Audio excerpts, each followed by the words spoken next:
Hi honeybees, it's Miss Parton. Could you figure it out? I think I gave some pretty good clues. Today we're going to be reading Home Sweet Hamish, and I even have my little friend Hamish to be here with us to read. All right, friends. It was a cold and wintry day. The wind blew the falling snow through the glen, but Cat, Squirrel, and Rabbit were snug and warm inside their cozy house. Cat, Squirrel, and Rabbit were very proud of their little house. It was their home, and it was the perfect place to live until Hamish came to stay. Cat, Squirrel, and Rabbit loved Hamish, but he was big and hairy with horns and more bad habits than the animals could bear. "I love you guys. Hamish, you're crushing me." Doesn't look very comfortable.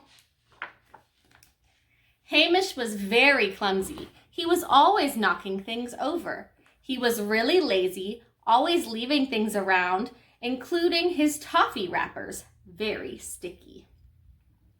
And he was terribly untidy, always trailing things in and out, in and out, and in and out.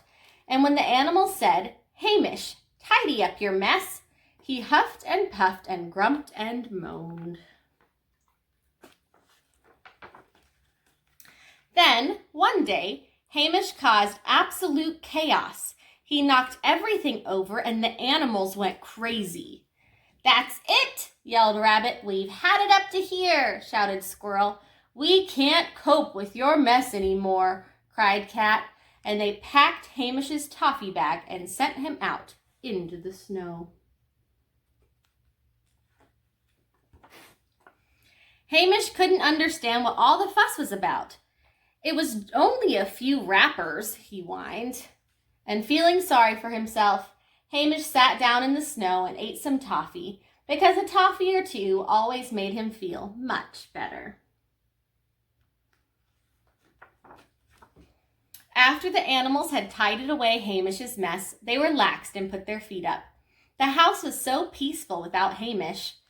As the day wore on, the snowflakes grew bigger. The animals started to feel guilty. "Poor Hamish," murmured Rabbit. "We can't just leave him out there," said Cat. "But he can't live here," said Squirrel. Still, they all agreed that something had to be done, so they set to work on a plan. Meanwhile, Hamish was missing his friends.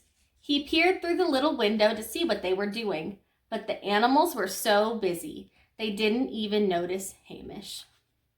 "They don't like me anymore," sniffed Hamish, and he wandered off, feeling utterly miserable. Suddenly, the animals' front door flew open, and Cat, Squirrel, and Rabbit rushed outside into the snow. "Hamish, we have an idea!" they cried, and they raced after Hamish and showed him their plan. "Hamish, look, look!" Let's see. The plan was simple, but the animals needed someone big and strong to make it work. "Hamish, will you help us?" they asked. "I'll do my best," beamed Hamish. So the animals explained what they needed him to do. "It's going to be great." Here's their plan. Looks like it's going to take a lot of work.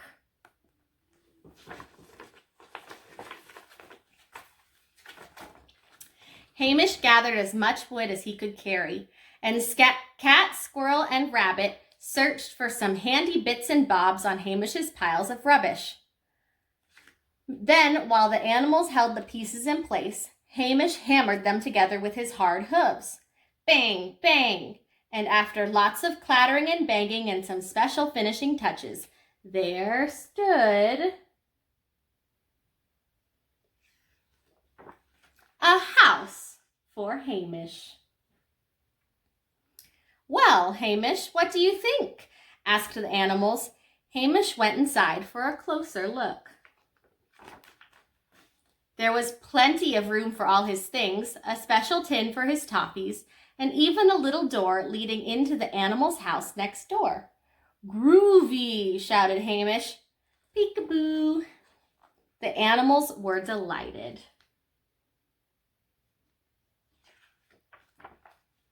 Hamish unpacked his bag and made himself at home. "Would you like to come round for toffee?" asked Hamish. Yes, please," said the animals. "Do come in then," beamed Hamish, "but make sure you wipe your feet." The end. I hope you loved our story, Home Sweet Hamish. It was great meeting you guys. Bye, everyone.